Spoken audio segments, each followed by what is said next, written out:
देर रात मेरे फ़ोन पे एक मिस कॉल आया। मैंने देखा तो अनजान नंबर था और सोचा कि अगर कोई अपना होगा तो फिर कॉल करेगा, नहीं तो रॉन्ग नंबर तो बहुत आते हैं मेरे फ़ोन पे। तभी मेरे फ़ोन पे एक कॉल आया, वही नंबर से।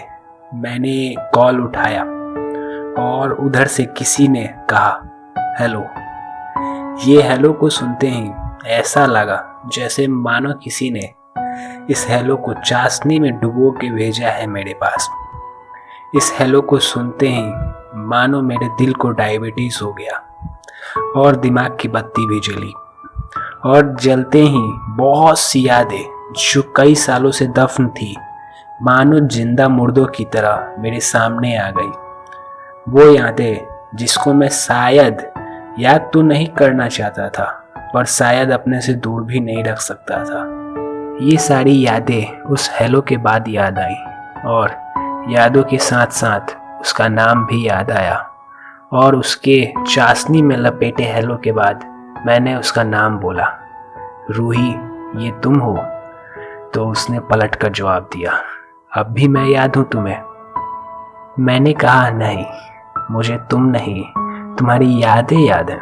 वो यादें जो मैंने तुम्हारे साथ बिताई थी, वो यादें जिसमें मैं बहुत खुश था, तकलीफ़ों से दूर था। वो यादें जो शायद अब दोबारा ना बना पाऊँ। उसने पलट कर जवाब दिया, सॉरी। मैंने कहा कोई बात नहीं। उसने फिर पूछा कि मैं तुम्हें डिस्टर्ब तो नहीं कर रही हूँ? मैंने जवाब दिया नहीं। उसने फिर कहा मैं तुमको बहुत मिस करती हूँ, मैं तुम्हारी ज़िंदगी में फिर से आना चाहती हूँ। और तब मैंने उसे कहा रुक जाओ, ये अब नहीं हो सकता। उसने कहा तुम्हें मेरी याद नहीं काटती? मैंने कहा नहीं, मुझे तुम्हारी यादें नहीं काटती हैं, क्योंकि मैं तुमसे प्यार किया था और तुम मेरे को छोड़ के चली गई थी। मैं तुम्हारे साथ चलना चाहता था पर तुम मना कर गई थी। मैं जब भी तुमसे मिलना चाहता था, तुम्हारी एक बात हमेशा रोकती थी मेरे को। उसने फिर कहा सॉरी।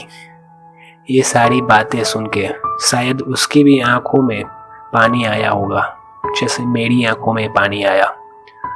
मैं उससे और बात करना चाहता था, पर शायद जो फीलिंग्स उसने चाशनी में लपेट कर हेलो के साथ भेजी थी मेरे पास, शायद वो फीलिंग्स अब बची ही नहीं थी।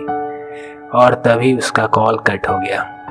लेकिन कॉल कट होने से पहले मैंने उसकी रोने की आवाज़ सुनी, वो आवाज़ जो शायद मैंने अपनी ज़िंदगी में कभी नहीं सुनी। कॉल कट हो गया और मेरी नींद भी खुल गई। फिर मुझे एहसास हुआ कि ये तो एक सपना था। मैंने अपनी जेब से उसकी तस्वीर निकाली और अपनी आँखों को बंद किया। उस पल को याद किया जब हम दोनों आखिरी बार साथ थे। वो मेरी गोद में थी, खून से लिपटी, और मैं आंसुओं से लिपटा था। वो आखिरी सांस ले रही थी और मैं सिर्फ रो रहा था। आखिरी सांस लेते लेते उसने एक बात कही जिसके कारण मैं उससे फिर मिल ना पाया। उसने कहा हम दोनों के लिए तुम्हें जीना होगा। तब मैंने अपनी आंखें खोली और उसकी फोटो को बड़े प्यार से हेलो कहा, जैसे उसने मेरे को सपने में हेलो बोला था, और अपने दिन की शुरुआत की।